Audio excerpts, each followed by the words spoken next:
doing a live Facebook session, Dato Sri Najib, and presented by the rakyat.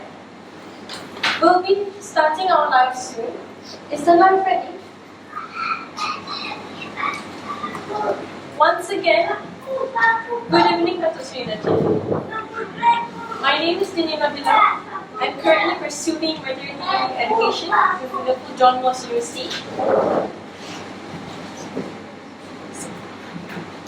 First of all, I would love to thank you for being willing to be spending your precious time with us today.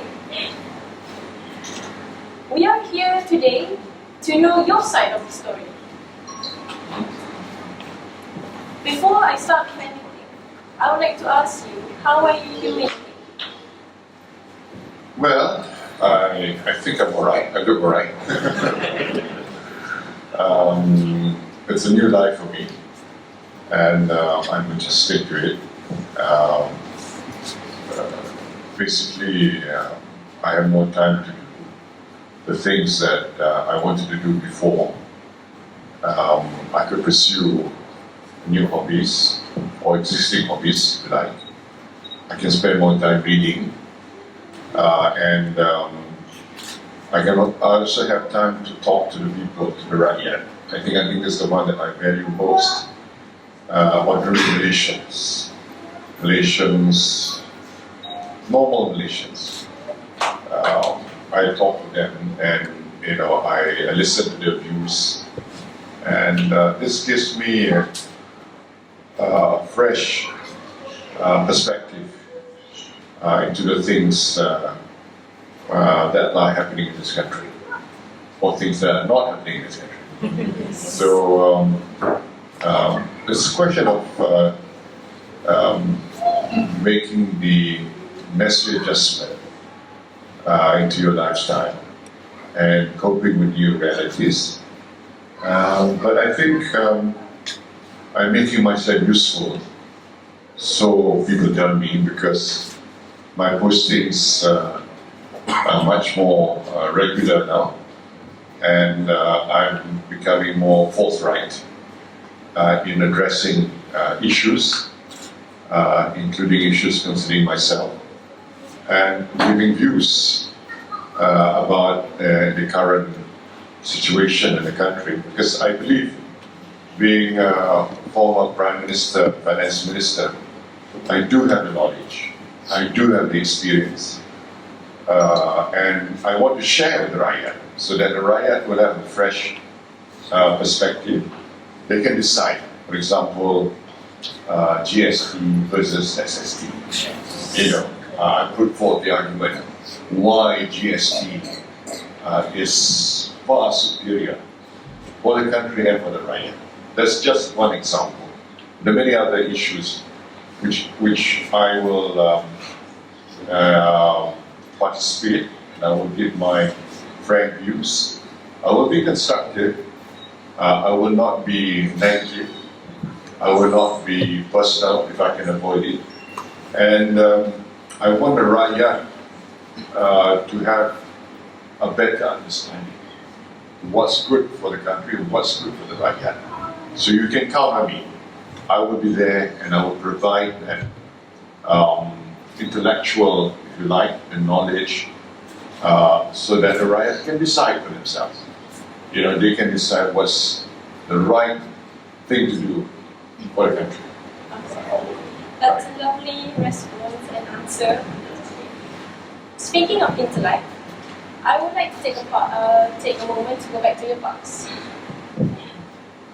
You pursued your tertiary education in England, where you completed your degree in industrial economics from the University of Nottingham. So, what was it like studying in England in the late 60s and early 70s? The late 60s and early 70s was a very interesting period for this country and for someone studying in England.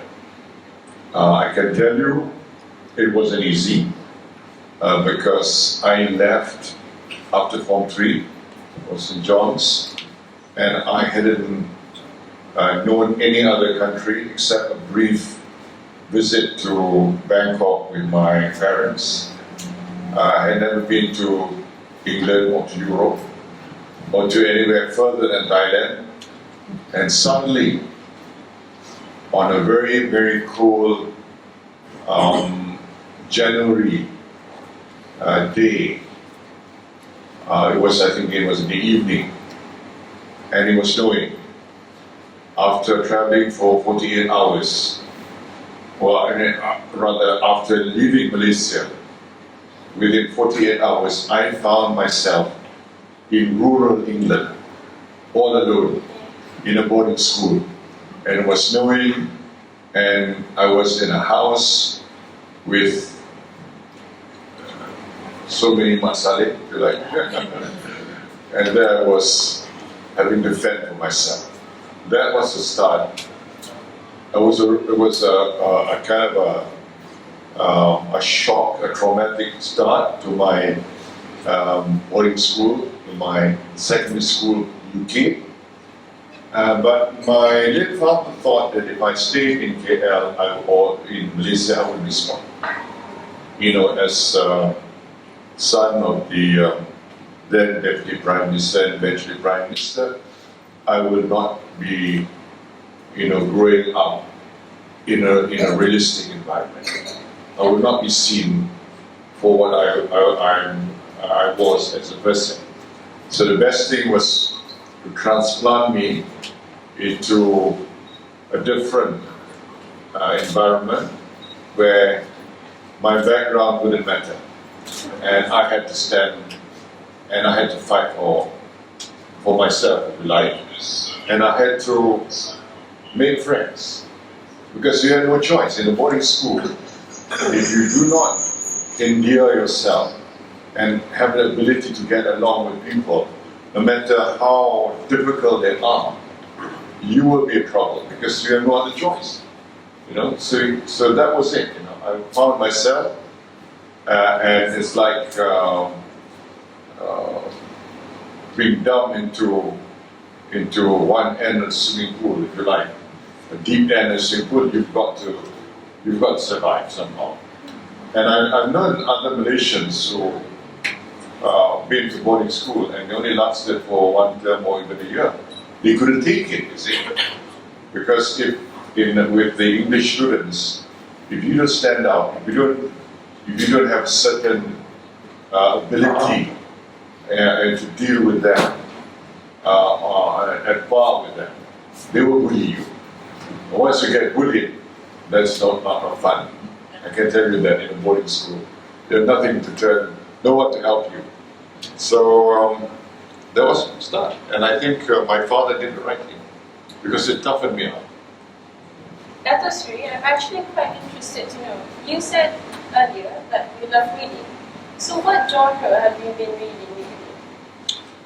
I'm reading a book about Churchill. I know there are many books about Churchill, and this book is about Churchill's background, his leadership, some of his qualities, and how he faced, not only the experience of being Prime Minister, wartime Prime Minister, but also when he was in the wilderness as well, in between wars when he was considered as a nuisance value rather than somebody who could be the right leader for the country. And of course, Churchill, very, very flowery expression, and so many quotations that he made as a leader, which until today been quoted by so many people over and over again.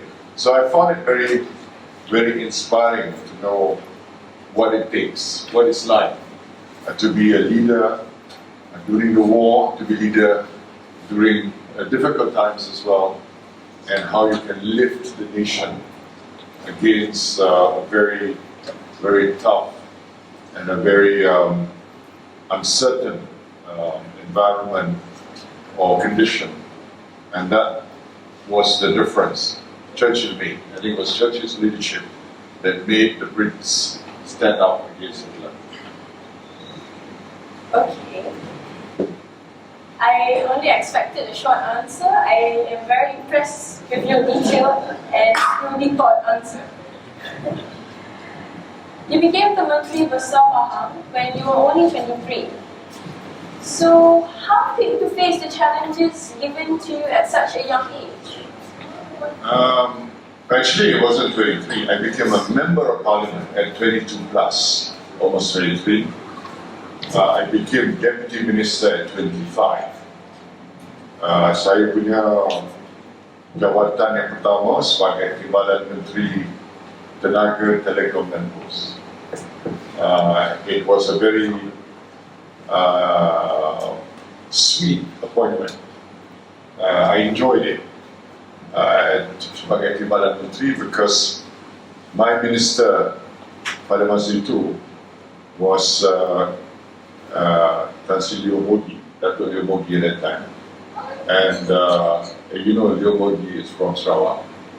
And therefore, he left Semenanjung to me, basically, except for the major policies, like rural electrification, for example. Bawa bekalan elektrik ke kawasan luar bandar. That was, you know, my main responsibility. And I enjoyed going down, you know, to the grassroots, to rural areas. Jadi tak ada api sebelum ni, gelap, gelita waktu malam.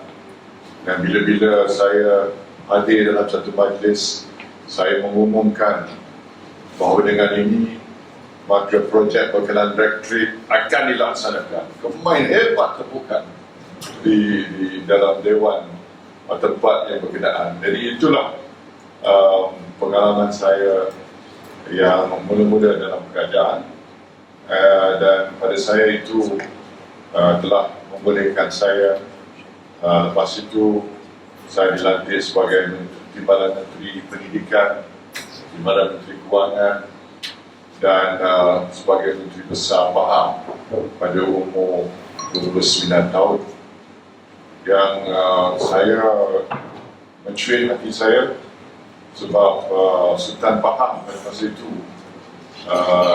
used to refer to me as orang tua beta. Sebab that is a language of referring to Menteri Besar, because in those days they cannot imagine a 29-year-old to be Menteri Besar. Jadi the terminology was orang tua beta.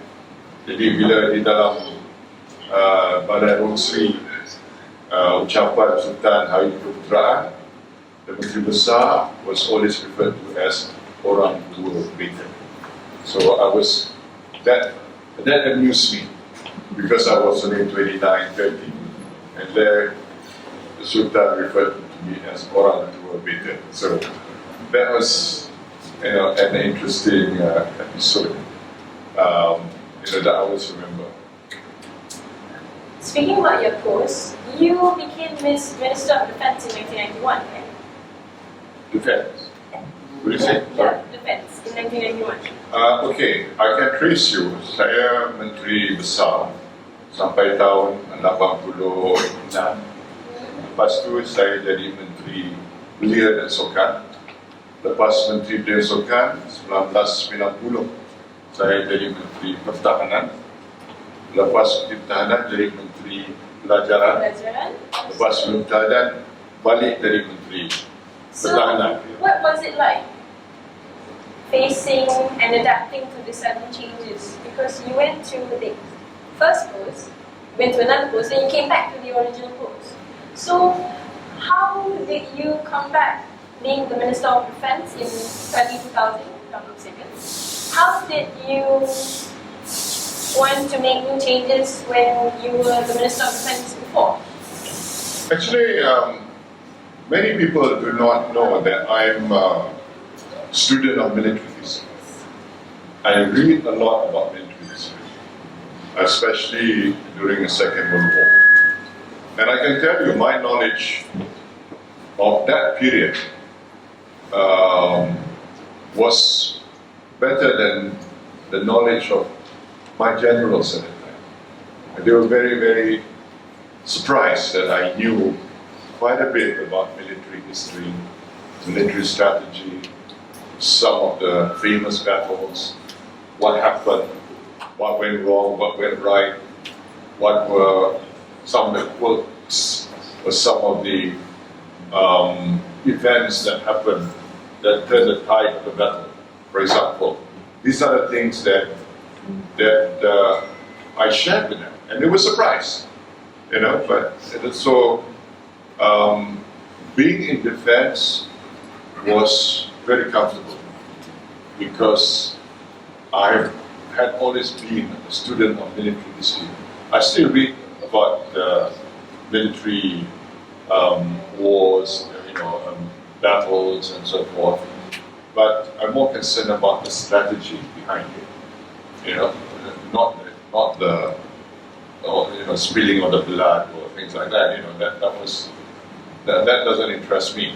But the thought process and the strategy behind the battles that was and still continues to be my main interest.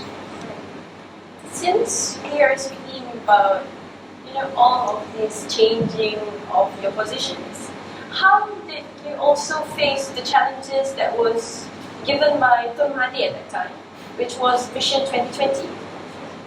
So how did you have to conform to being a minister and fulfilling, by then Malaysia was supposed to be, we were supposed to be a fully developed nation by 2020.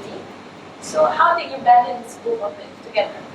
When Dr. Mahathir, as Prime Minister, made that landmark speech, Vision 2020 speech, calling for Malaysia to transform itself to become a fully developed nation,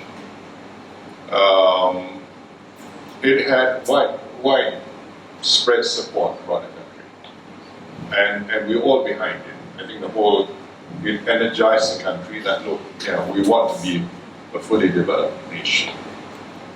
But what surprises me is that now that he's Prime Minister again, he's not talking about Vision 2020. When we still have, still a couple of years or so. It's as though he has forgotten about that original vision. Because the notion of being a fully developed nation is something that we all subscribe to. And when I became Prime Minister, I talked about Malaysia becoming an advanced economy, a fully developed advanced, which is more or less in line with Vision 2020, And then I espouse the need to look beyond 2020. So I came up with TN50 because I wanted to set the nation forward, because I always believe that forward planning is critical. And if you lead a nation, it's like managing a large super tanker. You've got, before you can turn into the port, you have to do the turning, say, 30-40 miles away, because a ship takes time to turn. And this is like a nation.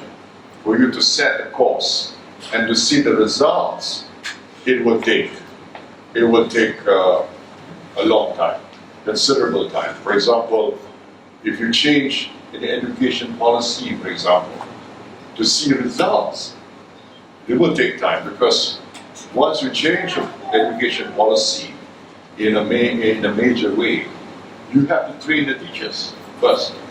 After you train the teachers, then you have to get them to deliver the new curricula.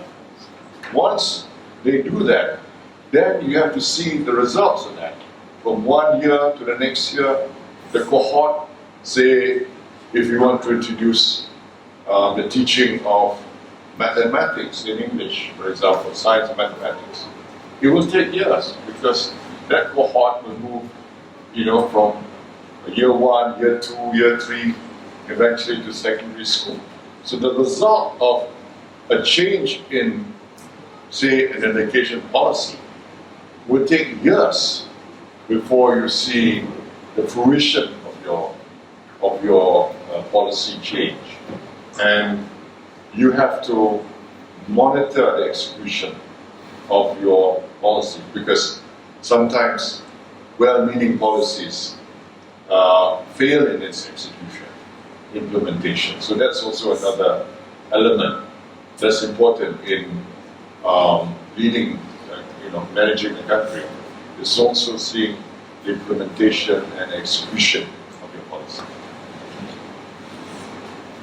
Dato Sri, do you believe that as a realist, we could accomplish Malaysia being a fully developed nation by 2020?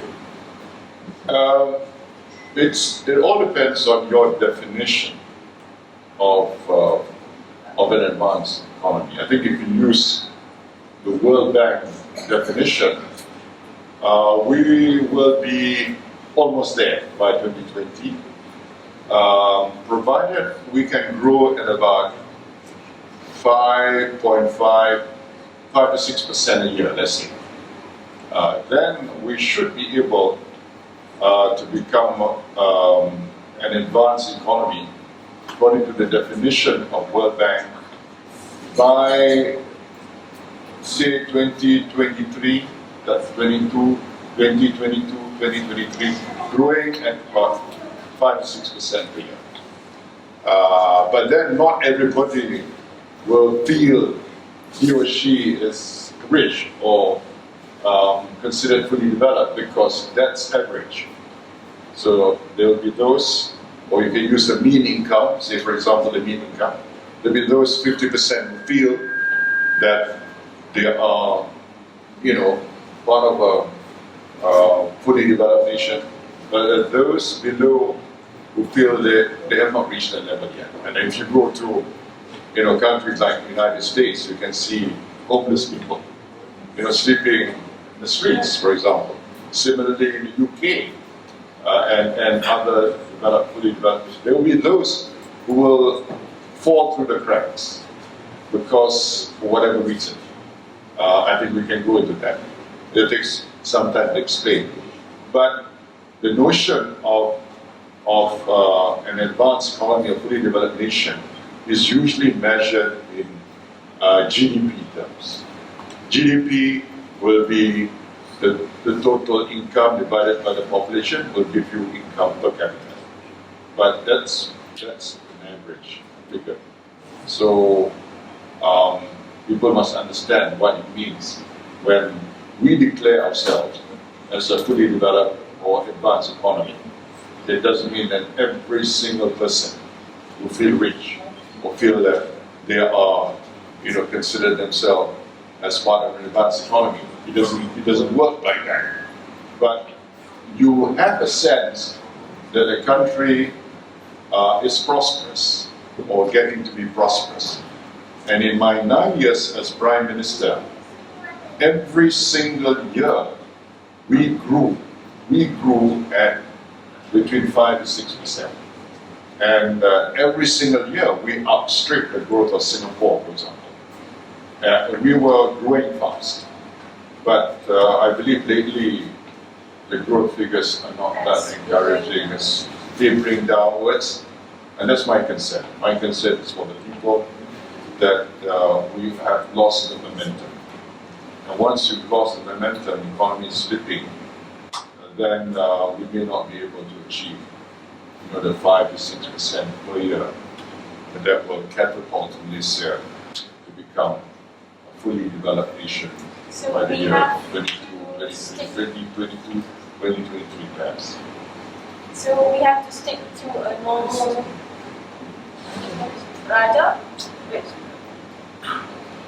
normal percentage every year to increase and become fully developed nation? Well, if you grow at 3%, it will take you longer to become fully developed. And of course, there's inflation as well. Okay? And there's also the population that's increasing. So you have to grow at 5 to 6%. Anything less than that would mean you have to push back the date at which you become a fully developed nation. And don't forget, when Dr. Mahathir espoused it, It was targeted for 2020. You see. 2020 was the target, and we should try to achieve it around 2020. If it's not 2020, maybe 2-3 years after that. But it should not be 2020. Should not be 2030, for example. You know, I believe that is our commitment, and it should. The government must deliver that. So, speaking of Tunam, correct me if I'm wrong, you were known for being a protege to Tunam himself. In fact, he even asked you to run for office, didn't he? Well, Dr. Mahathir always supported me for a long time, and he wanted me to be Prime Minister. Yes, that's true. But we also supported him when he was Prime Minister. And my late father also was responsible for bringing him back from the political wilderness, if you like. He was, thrown out of the party, sacked by Tengku. My father brought him back, made him Minister of Education and Vice President of UMNO. And the rest, as the saying goes, is history. Everybody knows that, okay? So, what happened with the once close relationship? What went wrong? I suppose you have to ask him that. I don't know. I can only second guess. You know what really happened. I have my thinking what happened. But it's a shame. I think it's for the country when you have two leaders at loggerheads. It's something which has not benefited the country. Some say the relationship went sour due to you did not want to endorse Muhyiddin Yassin. Others say it was due to the 1MDB issue. So where is your stance in this? Well, I think it was beginning to be problematic even earlier than the 1MDB issue. And there were reasons like he wanted for me to implement the Crooked Bridge, for example, the so-called Crooked Bridge, linking Johor with Singapore. But the Crooked Bridge had been cancelled by Pala before. And that was the main reason why he went against Pala. Because Pala cancelled the Crooked Bridge. For some reason, I still find it very hard to fathom, but he is obsessed about his Crooked Bridge. He wants his Crooked Bridge. But there were two problems confronting me. One, Pala had cancelled the Crooked Bridge. Okay. And we had spent a few hundred million, including we paid the compensation to the contractor for the cancellation of the bridge. Secondly, Singapore doesn't want to dismantle its side of the causeway. So you will get a very peculiar situation in which you have a crooked bridge and it links up with the whole causeway. Because you cannot force Singapore to dismantle and its side of the causeway if Singapore doesn't want to. Because that was the stand of Singapore. If Singapore has said, yes, we will dismantle our causeway, then I think it makes sense. Actually, it makes sense to have a straight bridge, not a crooked bridge. Because crooked bridge is odd, because you spend more money. Because a longer length and it looks very, in a very odd way. But you should have a straight bridge, a new bridge, that will link Malaysia and Singapore. Singapore doesn't want it. We tried to persuade Singapore. Singapore said, look, the causeway is still good for another 30 years. So let's maintain the causeway. They did not want to spend money to spend. So you had this very, very peculiar situation, rather embarrassing situation, in which a new bridge, would not be able to be linked out and had to be connected with an old causeway. So that was the reason why I thought logically, rationally it could have been done. And I would be wasting public funds. That's the other element. This is about public funds. If I had to spend, say, almost another billion to build a crooked bridge, and at the end of the day, the crooked bridge links up the old causeway and there will be, congestion again, you will not solve the problem. You would defeat the purpose. Precisely. So I thought, why should we go through with it? So I think that was the beginning of what they call the deterioration in the relationship. One thing led to another. And I suppose eventually when Dato Mukris stood for Vice President of UMNO and he lost, Dr. Mahdi blamed me for it. I was the president of UMNO then. And, things after that deteriorated to the point that from being my protege, he was, for dead against to remove me. So that was it. So how things change in politics. But strange things have happened in Malaysian politics. I mean, if you look at DAP, for generations, DAP called him all kinds of names. And they even said that the first person they will arrest if they get in power would be Dr. Mahdi. They put it on record. And then they embrace each other. And Anwar Ibrahim and Dr. Mahdi, the episode, the 1997, the first sodomy trial and all that. Very, very colorful, I would say, colorful things Mahdi said about Anwar. And also Anwar said about Mahdi. It's all on record. Yes. Everybody knows that. I think the audience knows that. Yeah. But, again, they embrace each other. And lo and behold, you have a new PH government.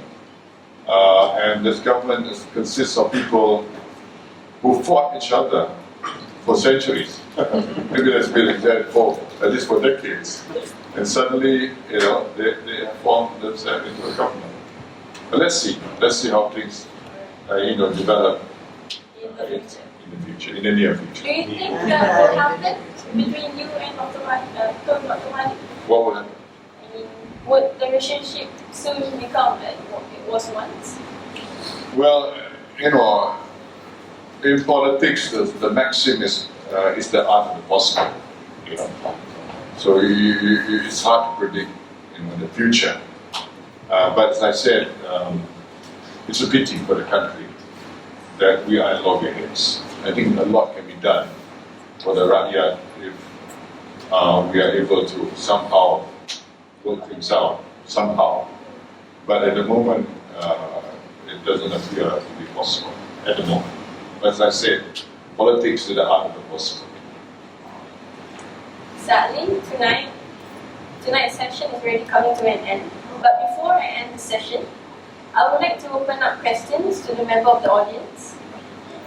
If there is any questions, you can raise your hand and a mic will be given to you. So do we have any questions from the member of the audience? Can I just ask? Yeah. Hi, Dato Sri Najib. We came to 5 August. But I think all of us would is curious. How do you feel, and what do you actually feel seeing all your legacy is being pulled down bit by bit, like the closure of clinics in Malaysia, the stopping of BRAIN, the stopping of the help given to Felda or to the Nelayan. So maybe you can give us some feelings so that we can understand. Well, it's not so much about me, actually. I don't want to personalize it. I know what's important is those policy initiatives, those programs, are they good for the rakyat? I think that's a litmus test. I think the rakyat must ask themselves, BRIM, is it good for the rakyat or not? I raised BRIM to 2,000 ringgit. A lot of people say they miss BRIM because it helps, really helps. Again, PH promised that if they get the power, they will continue BRIM at 2,000. They made a promise, but there is this litany of promises that have been reneged by them. They have not fulfilled a lot of things. BRIM is one. Klinik Rakyat Satu Malaysia. If you think about it, what's wrong with it? Exactly. I mean, if you have a Klinik Rakyat Satu Malaysia near your apartment or near your house, you just pop in, you pay 1 ringgit.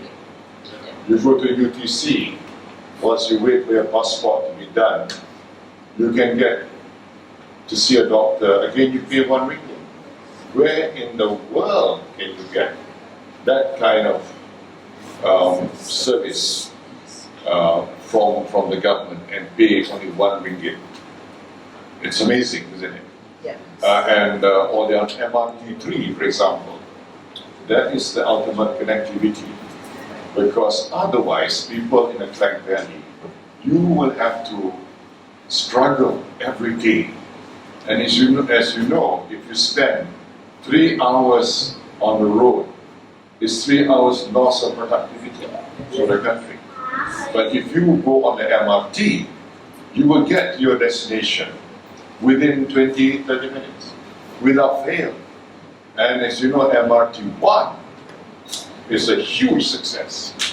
So I thought all these things would really benefit the people. So I really like to see, it's not so much my personal legacy, but I like to see it from the rakyat perspective. By cancelling these things, who will lose out at the end of the day? At the end of the day, it's not Najib Razak. At the end of the day, it's the people of Malaysia. And as far as I'm concerned, that is the one that really matters. Because if I see it from my own personal perspective, it's all about my if you like, my own ego, if you like. As though people remember me in history by the programs and the projects that I intended for the rakyat. That's one perspective. But to me, the most important element is that how would these programs benefit the rakyat, and if we don't continue these projects and this program, at the end of the day, would the real loser, ultimate loser be the rakyat, the people of this? And that to me is the ultimate test. PH said that PH has made some promises that they won't be able to keep. I mean, they haven't kept. Why? They said they're expected to lose in the general elections. So they made some changes to these promises. So what do you feel about that? There's a big moral issue because people voted them on the promises. I know people who came to tell me frankly that they voted PH because they thought the next morning they wouldn't have to pay toll. Yeah. They said, when I fill my car, I only have to pay 150 per litre. But I told them, you're getting 150, but it's half a litre. It's not 1 litre. So, people feel that, it's a moral issue. Because at the end of the day, you must hold a government to account for the promises they made. Because otherwise, what is the purpose of an election and you getting the votes, people voted you expecting you to do the things. I mean, I could have done that myself on behalf of BN. I could have promised, 150 petrol per litre. I could have promised tolls to be abolished, but I knew, I had the facts that if, for example, we were to abolish toll, it would cost the country 400 billion. And we just simply cannot afford 400 billion. And the toll system was initiated during Dr. Mahathir's first tenure as Prime Minister. He was the one, the father of toll in this country. I was trying to dismantle toll in stages. I mean, if you remember, to 2018 budget, there were 3 tolls that I announced, including the one in Shah Alam, Batu-Tiga. They were abolished. But those are the things that we could do. For example, the Central Spine Road, there will be no toll. The Pembono Highway, for example, as a gift to the people of Sarawak and Sabah, there will be no toll at the Pembono Highway. But we had to do it within our means, what we could afford. We couldn't do beyond that. So I took the position that, I could gain votes by making sweet promises to the people. But I knew in my conscience that those promises could not be fulfilled. And I asked myself, is it morally right for me to promise when I knew, in all honesty, that those promises would never be kept? I decided that I must be true to myself and to the rakyat, that I would not make a promise that I could not deliver to the people of Malaysia. And of course, unfortunately, I paid the ultimate price. The rakyat did not give us the support as much as we had expected. But today, many people realized that they were duped. They felt done in because they voted on the sweet promises. They got nothing. In fact, with BN, they were going to get more. They were getting 2,000 ringgit rim. The government servants were getting one, they call it the Kenaikan Gaji Tahunan Khas, 1st July this year. Pada pejabat awam, kenaikan itu sangat bermakna sebab pension pun akan naik. So 1.4 juta pejabat awam kehilangan pendapatan tambahan dan pension tambahan. Itu semua kita dah sediakan. Dah cukup. Dana dah cukup. Sebab kita tahu menguruskan negara. My answer is that if you cannot deliver these things to the people, let me deliver. We know how to deliver to the people. You don't deliver, don't make excuses. Don't blame previous government. Don't say, oh, we came into office, we found it a lot worse than. But I tell you, my answer is that if you cannot deliver, let us deliver for the people. We know what to do.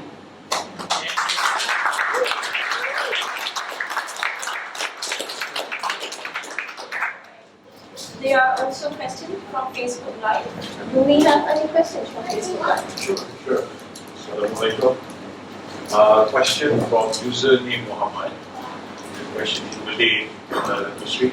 Sampai sekarang saya masih tertanya-tanya, kenapa Dato Sri Najib tidak atau kurang bersuara dan menjawab fitnah dan tumahan semasa kuasa berbanding sekarang. Masa pilihan raya tu, kita ambil peninggian bahawa kita akan kempen menceritakan hal-hal positif. So we decided a positive campaign was better than a negative campaign. Sebab kita ni kerajaan masa itu, dan kita kena terangkan dasar-dasar kerajaan. Rupanya orang lebih termakan dengan hasutan.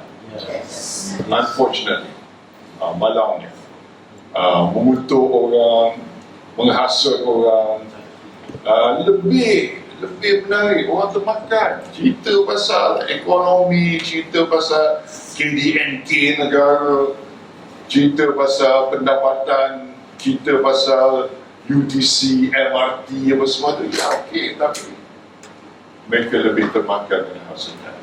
Inilah malangnya kita silap perkiraan kita. Sebab tu kita fikir rakyat tak akan percaya pada fitnah, rakyat tak akan percaya pada pembohongan. Tapi rupa-rupanya kalau sesuatu pembohongan tu, tapi kalau diulang banyak kali, dia akan jadi kebenaran. This is a theory of bubbles.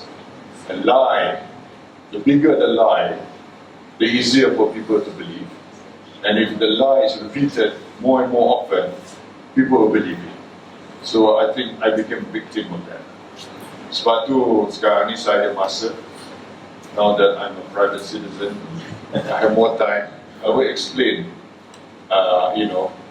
benda-benda yang dia telah menyerang saya, termasuk cerita-cerita sabit dengan 1MDB, 2.6 dan sebagainya.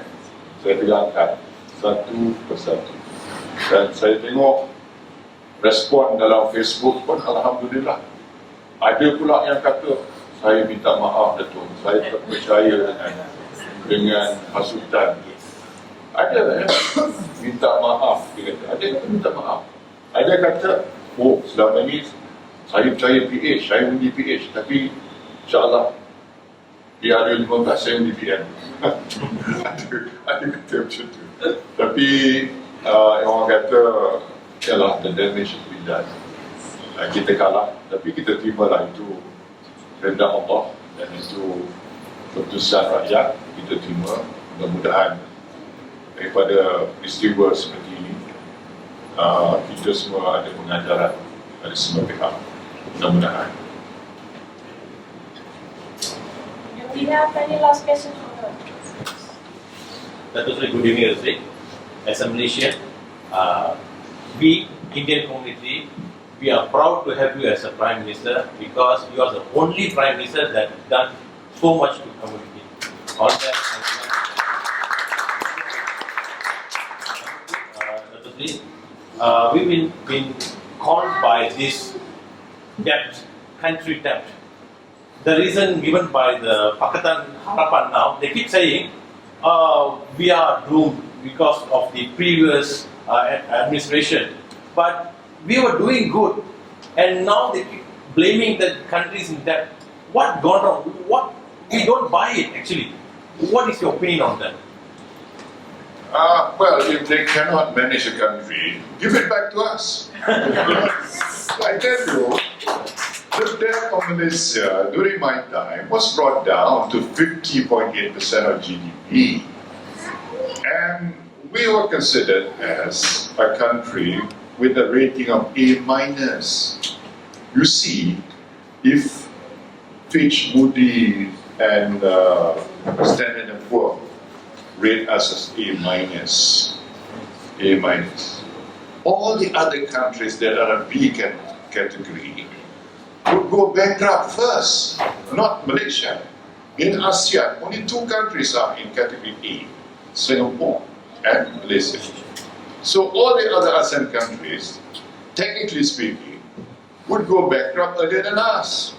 You see, why should Fitch, Moody's, Standard & Poor give us A- if our debt problem is so colossal? You think you'll get A-?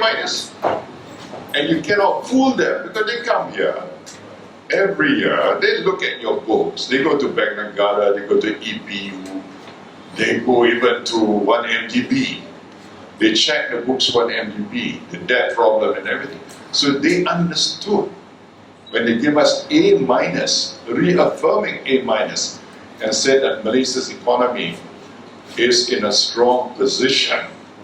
And I'm quoting verbatim, what they say. Malaysia's economy is in a strong position. It's because they have done their assessment. And if 3 international rating agencies have come to the same conclusion, and they are very independent.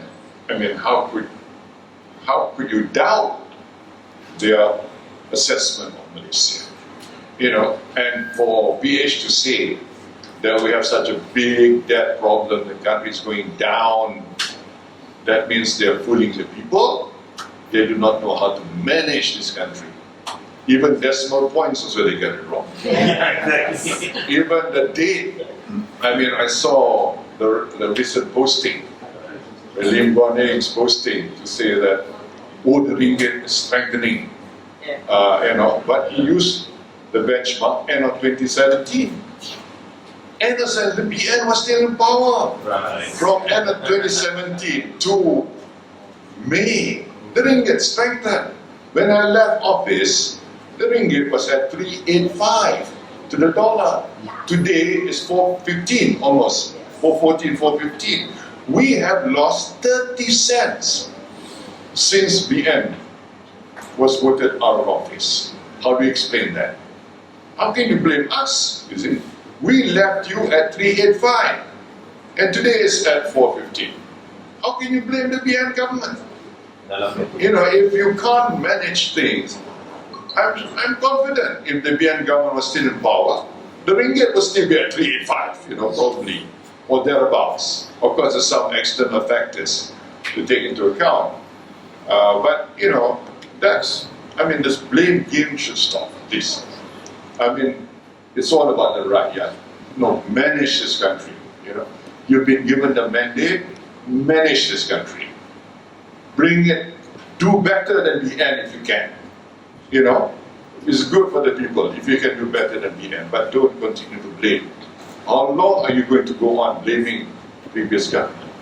As I said, you know, if you continue to blame us, you might as well return the government back to BN. We know what to do for the people.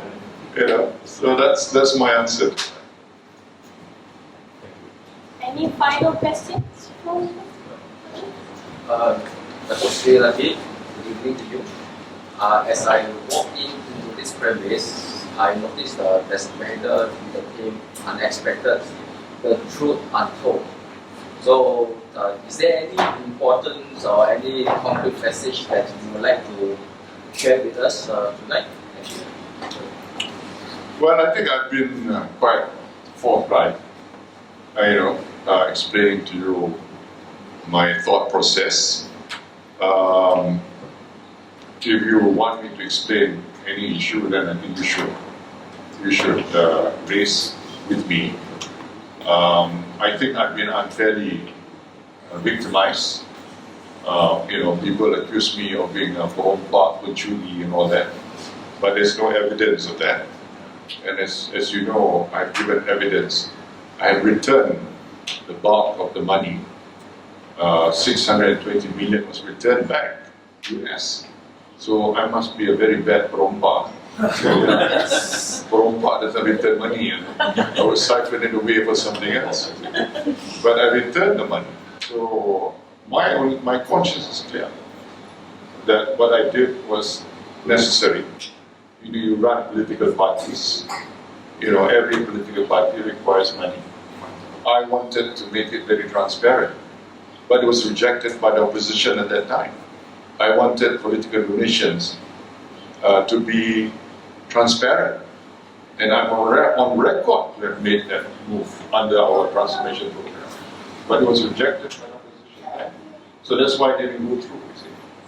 So, and to blame me today, that's not fair, because I wanted a change in the way political funding is carried out in this country. But they rejected it because, they are in opposition. If people know who donate to them, then it will be to their disadvantage. So that's why they rejected it. It was self-serving. But anyway, that's the way things have developed. So hopefully, we have learned our lesson. Number one lesson: never trust politicians what they say when they're running for office, because it will be very different when they get to office. And we have seen now. So don't, orang kata, jangan biarkan pisang berbuah dua kali. You know, let us be a real thinking, discerning public. You know, let Malaysians be. You know, this wave of populism is not something new. It happened in America, it happened in Europe, you know, Brexit, for example.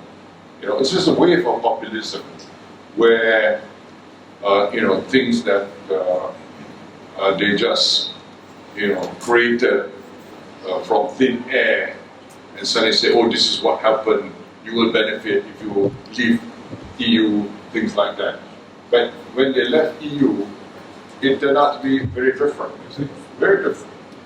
There's some things that very populist things said in the elections.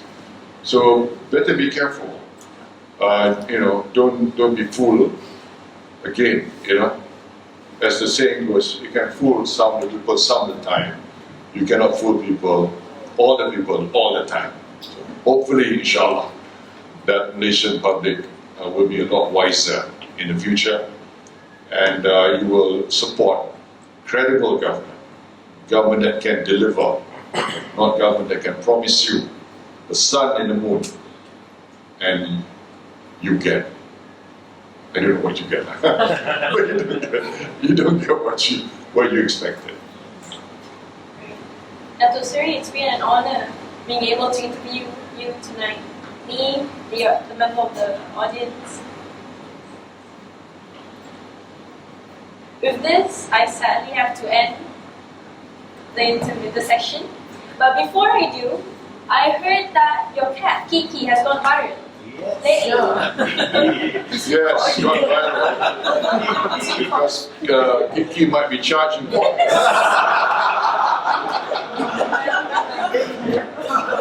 This is a small present for Kiki. Oh, thank you.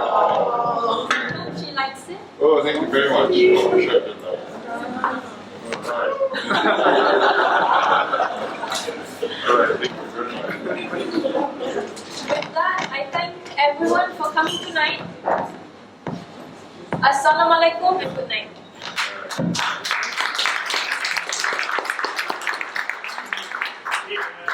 Everyone, so siapa yang ada dekat sini, we can have about